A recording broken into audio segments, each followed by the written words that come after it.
welcome to Smart Money on CNBC-TV18. Today we're going to talk about retirement planning, but this is specific for millennials. Now, we're going to talk about retirement planning for millennials, and you ask why? Well, a recent Goldman Sachs Retirement Survey and Insights report found that 34% of millennial respondents report feeling like they're behind on their retirement savings. Now, the last few years, as we know, has been a time of financial tumult for many individuals. In April 2020, in the US alone, there were 20.5 million jobs lost as a result of the pandemic.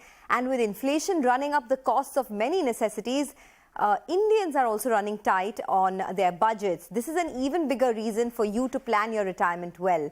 Our experts today are Mrin Agarwal, financial educator and director of Finsafe India, and we also have Atul Shinghal, the founder and CEO of Scripbox, joining us on the show. Ladies and gentlemen, thank you so much for joining in. You know, Mrin, I want to start with you because we've got, after we sort of put out on social media that we're doing this episode, we got so many queries. So I want to first understand, for a millennial who is perhaps between the age of 27 and 42, what are the main factors needed to build the right kind of corpus?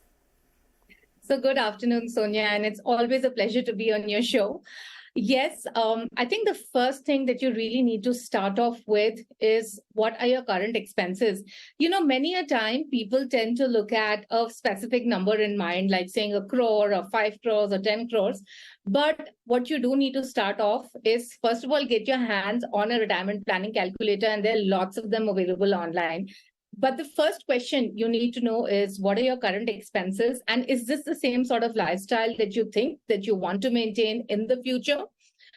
Based on that, of course, it's very, very important to get the the corpus that you need to build needs to be inflation adjusted as well, right? Because there is inflation, which is impacting the value of money. So, of course, the second question then is that what sort of inflation do you expect? If we look at the long-term average, typically as financial planners, we take about 6%. Of course, what age you want to retire is very important, because if you want to retire earlier, you need to look at saving more and building a larger corpus.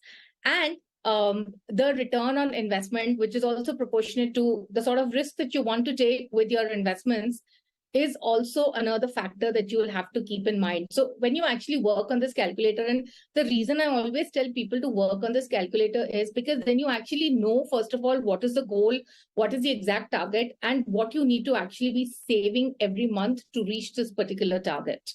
Got it. And you know, you started off by saying that use a retirement calculator, and there are so many free and effective retirement calculators available online.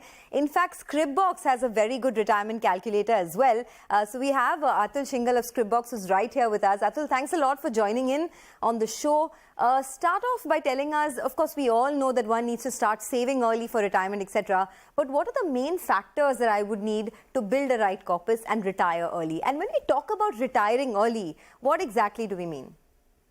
Thanks very much, Sonia, for having me on the show. And thank you for the kind words about Scripbox and our calculators. So I think first, what is the definition of retirement? Retirement is when you have sufficient money to live, to survive you and your dependents' lifetime. Right? And I think a big mistake people make is actually underestimating the longevity. I mean, the statistics say that about the longevity of Indians has gone up by about 20% in the last 30 years. And given the advances in medical science, we expect this to even increase further. Right? So if you're planning to retire, you're 42 or you're 40 as a millennial, and you plan to retire at 50, remember you're going to live 40 years more. So you have to plan for those 40 years, and not only for yourself, but your dependents, your wife, and maybe somebody else. So the first thing you need to factor in is what does financial freedom mean? And it's not about age. It's about having enough money. I mean, when you do a survey, and a lot of people will talk about the scariest thing is about death. I don't think the scariest thing is about death. The scariest thing is not having money when you're still alive, right? And to depend on somebody else. So I think that has to be factored in. Post that, obviously, I think Nal said very well, inflation, risk, your appetite, how much do you need as a corpus.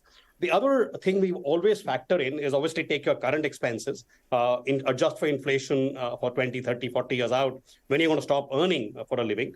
Retirement does not mean that you stop working, you stop earning a living, and you can do what you want to do. Beyond that, I think it's also very important that you plan beyond retirement. right? Money management becomes even more critical beyond that. And a lot of people underestimate, they take their current expenses, which is monthly expenses, but don't factor in, if you're going to live 40 years after retirement, you will probably upgrade your house. You will probably buy a bunch of cars. You will buy white goods every 10 years. So factoring all of the cost of those inflated costs are really critical to deciding on your corpus before you start actually doing that. And yeah, you said our mantra is start early, keep investing and stay invested. But there's a problem. There's a hitch in that, right? And Mrin, I want to come to you on this. I was having a discussion with one of my millennial colleagues, and he told me that very rightfully that a lot of the millennials who perhaps live in Bombay pay rent, right? In any case, we know real estate has become unaffordable now. So saving even 5,000 or 10,000 rupees per month is a bit of a task sometimes, because a large amount of your corpus over the years, perhaps you also try and remove for a lot of these expenses, whether it's loans or rent or even buying a house, etc. So what are the expenses that one needs to plan for, and how do you go about building that corpus without sort of touching it?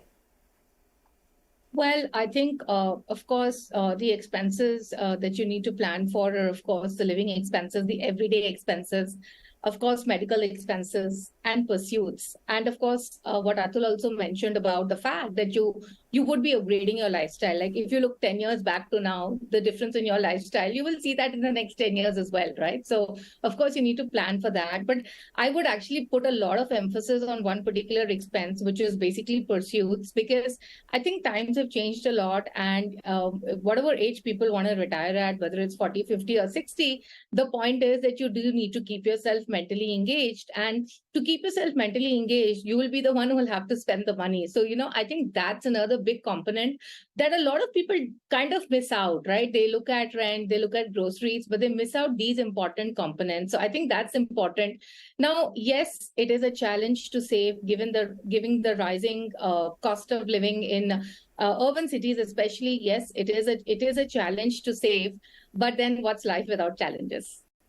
Okay, so if one is starting late, Mrin, how does one catch up? Because the reason we're having this episode is a lot of the millennials have not even started investing, right? As we were just talking about that survey that Goldman Sachs put out, 35% of millennials feel that they're not prepared for retirement. So if one is starting late, what is the catch-up technique? Yeah, it's a pretty grim situation when you look at most surveys across the world, honestly. And, honestly, people feel that retirement is something that they need to start saving for only in their 40s. And honestly, it's quite late by then. So a couple of things that you could do is, of course, reduce expenses. I think, again, we do see in India that most people have a large part of their portfolio in traditional investments, which are not beating inflation. So certainly, you would need to look at reallocating your portfolio into instruments that actually beat inflation.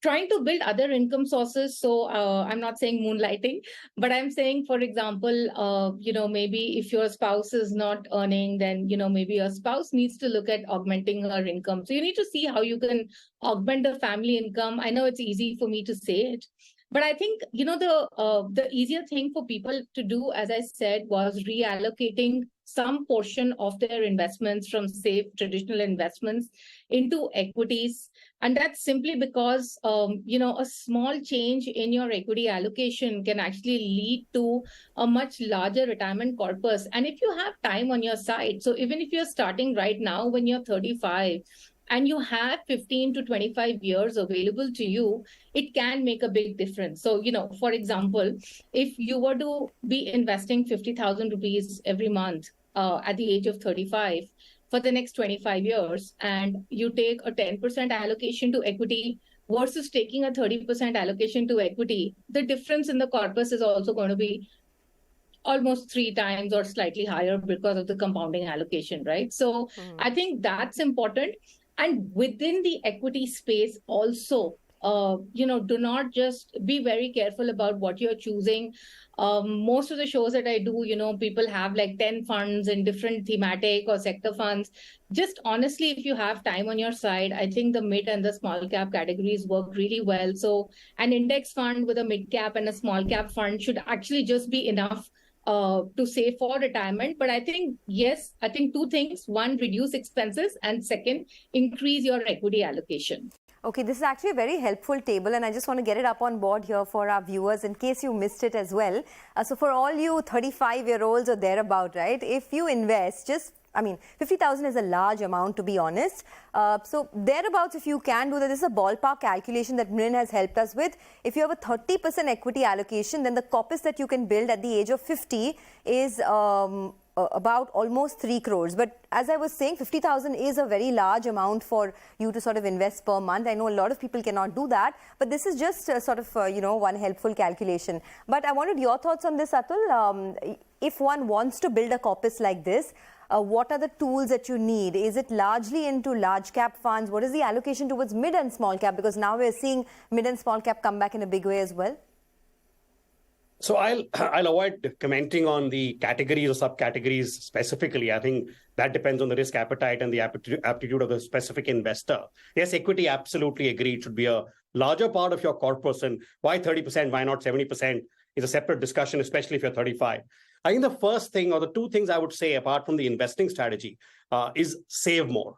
Right? I think people underestimate this needs and wants, and I respect Mrinal's comment around pursuits. But I think pursuits can wait for a little bit till you invest enough for a happy retirement. The other is you have to accept the reality that early retirement is probably a myth if you've not started early. Right? If you've not started saving early, it's very likely that you will retire slightly later and you'll have to work longer and upskill yourself. So the answer is in 3 parts. Invest more in equity. If you've not started now, reduce your expenses, put more into investments. And I think at 30% investment savings rate is important, and increase the most important part which people miss out, which we insisted on Scripbox, is sort of a 10 to 15% increase in your annual commitment. Your salary is going up. You are in your earning stage of your life. You are accumulating. And especially if you're, say, 50 to 55, and this is about 10 years away or 15 years away for the millennials, when your children leave home, increase your commitment for the next 5 years. And I think that combination of reducing expenses, putting much more into equity, I'll leave the choice of mid cap, small cap to bigger experts than myself. But I believe that depends on the customer's choice. That's how I would think about just longer period of investing, larger amount to be invested, and larger amount into equity. Okay, there is a very helpful table that you have given us as well. So I just want to get that up on the screen if we can. If a 35-year-old wants to retire at 60 and your expenses per month are 50,000, your net income is 65,000.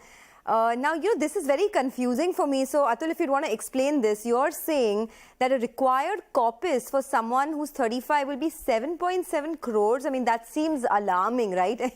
if someone's 35 and hasn't started investing and their net income is just 65,000 rupees. Just explain this to us. If I have a net income of around 50 to 65,000 rupees, how much should I put in terms of SIP? And by the time I'm 60, what would my corpus be? Yeah, so if you just follow this discipline of putting 22,000 rupees a month aside now, which is reducing your current expenses by 5,000, you already have 15,000 available or 7,000 rupees, which I think people can do, right? But the reality is that while there is inflation, which takes the required amount to 7.7 crores, which assumes you're going to live to 30 years more, right? Because that is what you'll eat into.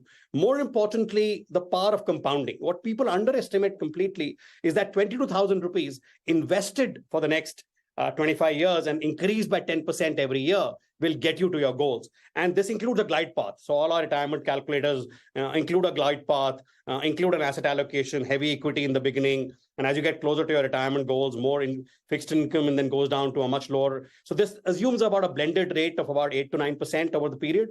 But assumes that this money at 7.7 crores, inflation adjusted, will be sufficient for you for the next 30 years.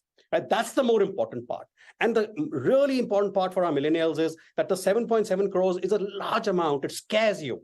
It's like that shock and awe, but it's very achievable. If you just get disciplined now, start now, it's very achievable. Okay, well, that encouragement is important, right? Because these levels, these amounts do sound very alarming, especially for someone who perhaps is starting late. Got that? Well, let's do one thing. Let us slip into a short commercial break. Don't go anywhere. We'll come back in just a bit to talk to you about your retirement planning.